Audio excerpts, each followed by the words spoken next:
오늘은 결국은 사람이다. 남는 것은 사람이다. 결국은 사람이다. 남는 것은 사람이다. 라는 제목으로 하나님 말씀 증거하도록 하겠습니다. 사도 바울이 서신서를 여러 개 썼는데 12개, 13개 이렇게 썼는데 제일 마지막에 쓴 서신 그러면 디모데 후서라고 생각을 합니다.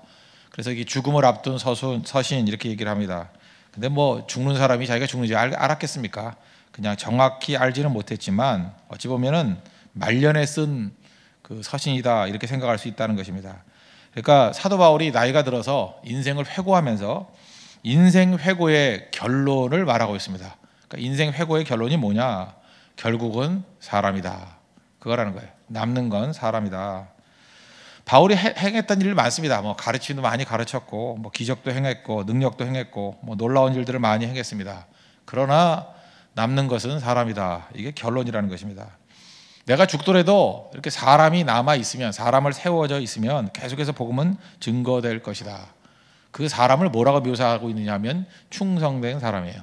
충성된 사람, 신실한 사람. 내가 그런 사람이 되고 싶다. 너도 그런 사람이 되라. 그런 사람을 키워내라. 그게 메시지라는 것입니다. 오늘 2장 1절과 2절을 보십시오. 내 아들아, 그러므로 너는 그리스도 예수 안에 있는 은혜 가운데서 강하고 또 내가 많은 증인 앞에서 내게 들은 바를 충성된 사람들에게 부탁하라. 그들이 또 다른 사람들을 가르칠 수 있으리라. 우리 주변에 보면 사람 굉장히 많습니다. 사람이면 뭐 치이는 게 사람이죠. 잘난 사람도 있고 똑똑한 사람도 있고 잘생긴 사람도 있고 경험 많은 사람도 있습니다. 사람은 참 많습니다. 그런데 유독 충성된 사람은 적습니다. 한번 보십시오. 주변에 많은 사람이 있는데 그중에 충성된 사람이 누구냐? 그럼 한 10명 중에 하나 나올까? 뭐 어쩌면 20명에 하나 나올까? 그것도 우리 자신 있게 저 사람은 충성된 사람입니다 이렇게 말할 수 있는 사람은 100명에 하나도 나올까 말까 뭐 그렇다는 것입니다. 그런데 맡기기만 하면 생명 걸 수 있는 충성된 사람이 있으면 된다는 거예요. 충성된 사람이 그립다. 바울 얘기가 그겁니다. 나도 충성된 사람이 되고 싶다. 너도 충성된 사람이 되라. 그리고 그런 충성된 사람들을 키워내라. 이게 메시지라는 거예요. 우리가 하나님 앞에 그런 모습이 돼야 된다는 것입니다. 지금 우리에게 복음이 증거되었습니다. 우리 한반도, 우리 뭐 팔레스타인에서 여기까지 올 때 시간과 거리가 상당히 되지 않습니까? 그럼에도 불구하고 우리가 예수님의 복음을 받아들이고 이렇게 믿게 되었습니다. 그 중간에 얼마나 많은 충성된 사람들이 있었겠습니까? 위험을 무릅쓰고 또 고난을 무릅쓰고 핍박을 무릅쓰고 그 복음 증거한 거 아닙니까? 충성된 사람이라는 거예요. 우리 잘 보십시오. 복음 증거하려고 그러면 뭐 기쁘게 받아들입니까? 오히려 자기들 위해서 전해주는데도 불구하고 핍박하고 속이고 넘어뜨리고 자기 성질대로 하면요 복음 증거가 됩니까? 이 망할 놈들 다 이러다 죽어야지. 그런 마음 품게 돼 있다고요. 절대로 호의적으로 받아들이지 않습니다. 그럼에도 불구하고 아버지의 마음, 어머니의 마음, 하나님의 마음을 가지고 또 품고 증거하는 것. 그런 충성된 사람이 있었기 때문에 교회가 세워지게 되었고 우리가 이렇게 예수를 믿게 되었다라는 것입니다. 그런 의미에서 충성된 사람이 돼야 될 사명이 있습니다. 왜? 우리 빚진 자들이기 때문에. 오늘 성경은 충성된 사람이 되라고 말씀하고 있습니다. 충성된 사람의 특징이 무엇인가? 오늘 세 가지로 묘사하고 있잖아요. 병사, 경기하는 자, 농부. 이 그림으로 같이 보여주고 있습니다. 우리 항상 우리가 일꾼들 다음 주에는 대만 성경 가고 또 그 다음 주에는 또 고성 성교를 가는데 우리가 충성된 사람이 되기 위해서는 이 세 가지 이미지로 항상 나를 점검해야 된다고 합니다. 좋은 병사 돼야 되고 경기하는 자가 돼야 되고 규칙대로 경기하는 자가 돼야 되고 또 하나 수고하는 농부. 이 세 가지 그림을 가지고 항상 자기 자신을 점검할 때 충성된 사람이 될 수 있다는 것입니다. 차례대로 살피겠습니다. 첫 번째 충성된 사람은 좋은 병사같이 살라는 것입니다. 2절, 3절, 4절 보겠습니다. 너는 그리스도 예수의 좋은 병사로 나와 함께 고난을 받으라. 병사로 복무하는 자는 자기 생활에 얽매이는 자가 하나도 없나니 이는 병사로 모집한 자를 기쁘게 하려 함이라. 병사라고 얘기할 때 빼놓을 수 없는 게 충성이죠. 군사입니다. 군사. 군인인데 충성 없이 군인 될 수 있겠습니까? 충성 없는 사람에게 총을 맡기겠어요? 충성 없는 사람에게 칼을 맡기겠어요? 충성 없는 사람에게 기밀을 알려주겠습니까? 군인 그러면 무조건 충성이죠. 우리는 능력이 중요하다고 생각합니다. 능력 있는 사람 세운다.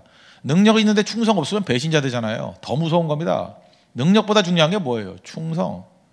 교회도 마찬가지입니다. 교회에 대해서 충성하고 교회로 해서 생명 걸 수 있는 사람, 그런 사람을 세워야지 능력 갖고만 다 되는 게 아니에요. 충성 없이 능력이 있으면 이거 다 죽이는 거죠. 그죠? 하나님의 교회를 무너뜨리는 거죠. 그리스도의 십자가를 대적하는 거죠. 능력보다 더 중요한 것은 충성이라는 것입니다. 충성해야 된다는 거예요. 자기 생활에 얽매이는 자가 하나도 없나니 그랬죠. 군인의 특징이 무엇입니까? 사적인 이유가 없다는 것입니다. 병사로서 해야 될 싸움이 있다 그러면 최우선을 두고 나아가는 존재다. 그게 군사라는 것입니다. 그게 군인이라는 거예요. 우리가 이렇게 하나님의 일을 많이 하고자 할 때 느끼는 게 뭐냐면 참 성도들이 참 복잡하구나. 얽매인 게 너무 많구나. 군인 같지는 않아요. 그저 가가지고 설명해야 되고 설득해야 되고. 잘 보세요. 충성이 뭔데요? 군인 같은 겁니다. 명령하면 가는 거예요. 그냥 명령하면 가는 거. 그래서 교회가 강력한 교회가 되기 위해서 필요한 건 뭐냐면 이런 군사 같은 모습이 반드시 있어야 된다는 것입니다. 이 초대교회 당시의 군사들, 이게 로마 군사들은 다른 직업이 없었습니다. 전념하는 거예요. 전념. 그래서 군인은 파타임으로 일하는 게 아닙니다. 풀타임으로 일하고 어찌 보면 그 제대가 없었어요. 이때는 거의. 그래서 라이프타임, 평생을 두고 군인으로 충성한 겁니다. 그게 군사예요, 군사. 그래서 우리가 각자 직업은 있고 처소는 있다 할지라도 어느 곳에 가 있다 할지라도 예수 그리스도의 군사라 이런 생각을 가지고 예수 그리스도 이름을 위해서 충성하는 그런 모습이 있어야 된다는 것입니다. 군인다운 모습이 있을 때 제일 중요한 게 뭡니까? 명령에 순종하는 거죠. 명령에 순종하는 거. 주님 말씀하시면 내가 나아갑니다. 주님 말씀 멈추라 그러면 내가 멈춰 서겠습니다. 그 마태복음 8장에 나오는 백부장 얘기 나오지 않습니까? 가서 병 고쳐 주겠다 그랬더니 오실 거 없다고. 나도 남의 수하에 있는 사람이요 내 아래도 군사가 있으니 이더러 가라 하면 가고 저더러 오라 하면 오고 내 정도로 이것을 하라 하면 하나이다. 나도 그렇게 하겠다는 거 아니에요? 이게 군사입니다.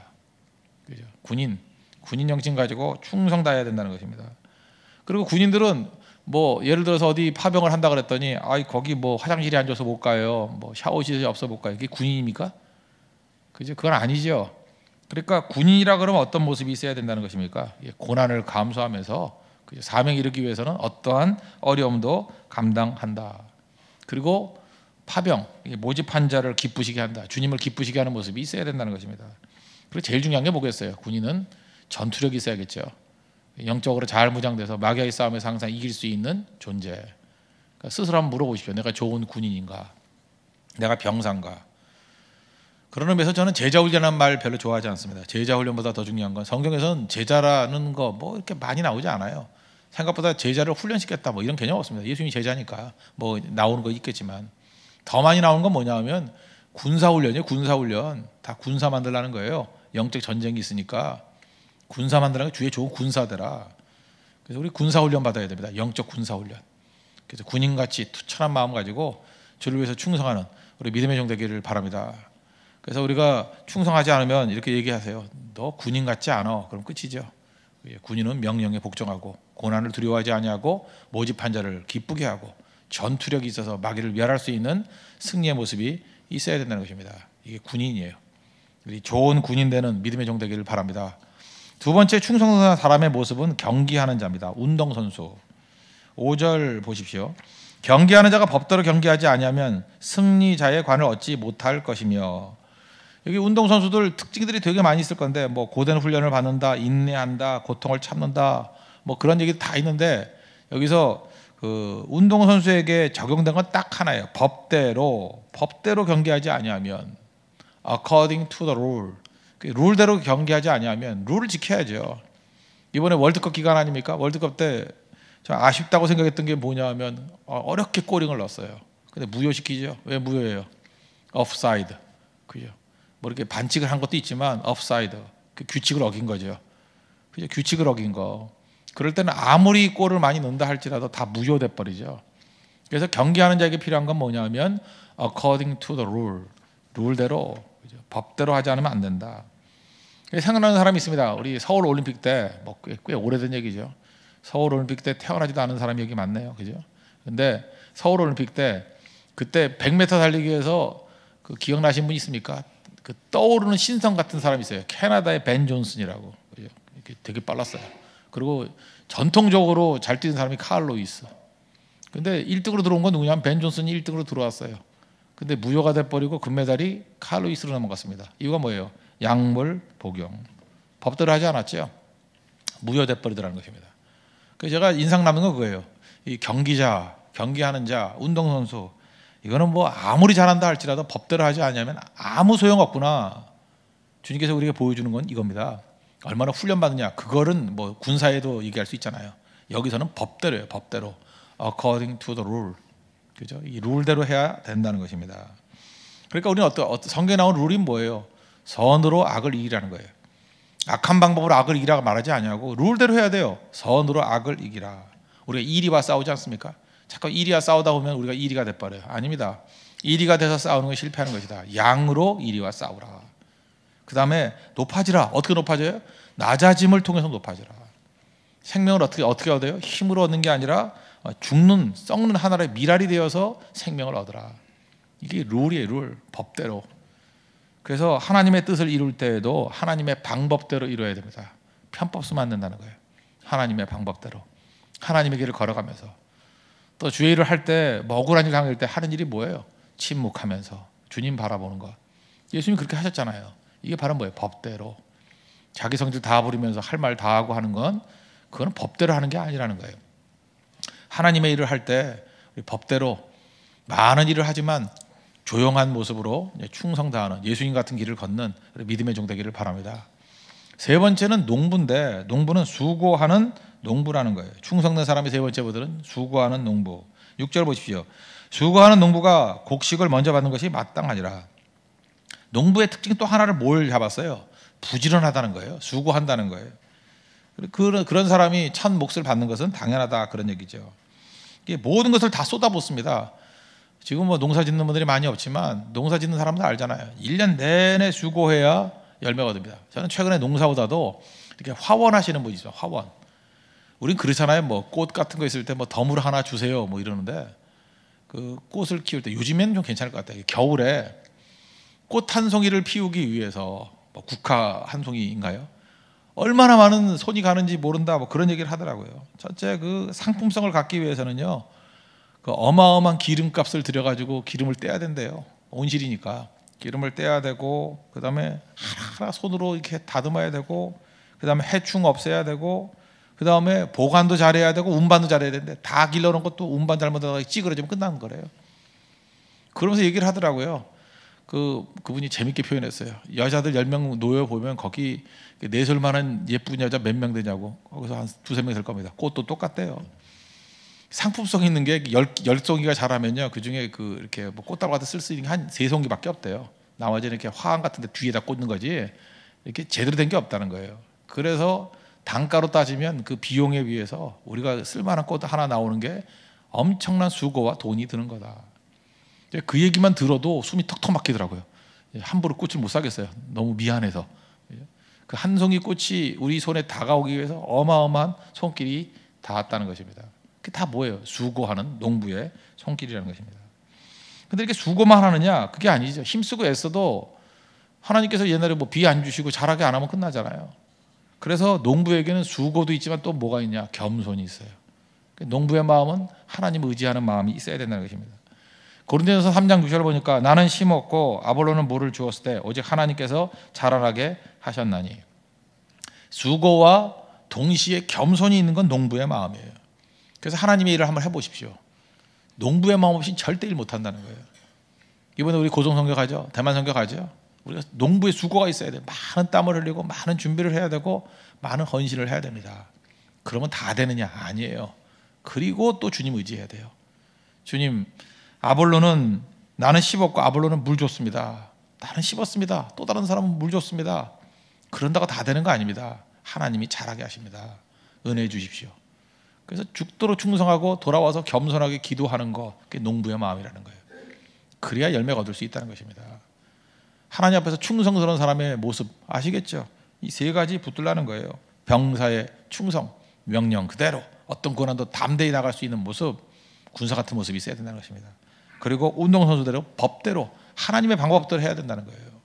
그리고 마지막으로 농부의 수고와 겸손이 있을 때 이걸 합쳐서 뭐라 그래요? 충성된 자라는 거예요. 충성된 자. 우리 홍대석의 모든 성도들은 이런 충성된 모습이 있기를 바랍니다.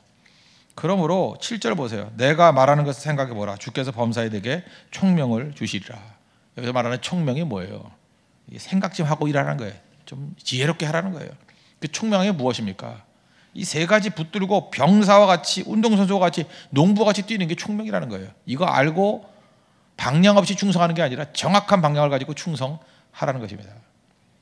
제가 길지 않은 목회를 했지만 보니까 사람이 똑똑하다고 되는 게 아니더라고요. 좀 모자라도요, 좀 남들보다 은사를 덜 받아도 지사 충성하면, 충성 하나만 있으면 평균 이상의 인생을 삽니다. 평균 이상. 제가 아주 애누리에서 하는 얘기예요. 평균 정도가 아니라 제가 볼 때 사기꾼으로 살아가요. 충성만 해도, 평생 충성만 해도. 근데 어리석게도 한 번, 두 번 자기 이익 때문에 이게 빠른 길이다 생각해서 한 번, 두 번 의를 저버리고 배신하고 한 두 번 그러면 인생 끝나요. 한 번만 그래도 인생 진짜 10년, 20년 날아간다는 거예요. 충성하십시오. 충성하면, 죽게 충성하면 절대로 변함없는 풍성한 열매를 거두는 승리하는 종이 될 수 있다는 것입니다. 그래서 우리 죽어도 주를 위해 죽고 살아도 주를 위해 살겠다라는 끝까지 충성하는 모습으로 하나님 앞에 서는 우리 믿음의 신실한 종 되기를 바랍니다. 그래서 우리 선교대원들뿐만 아니라 우리 목사, 목회자들, 또 우리 성도들까지 우리 홍대세 교회 그러면 다른 건 몰라도 충성 하나에 있어서만은 그죠, 양보할 수 없는 거룩한 종들이다, 이런 인정을 받는 우리 믿음의 신실한 종 되기를 바랍니다. 우리 찬양하겠습니다. 320장 우리 자리에 일어서서 찬양합시다. 1절만 찬양하겠습니다.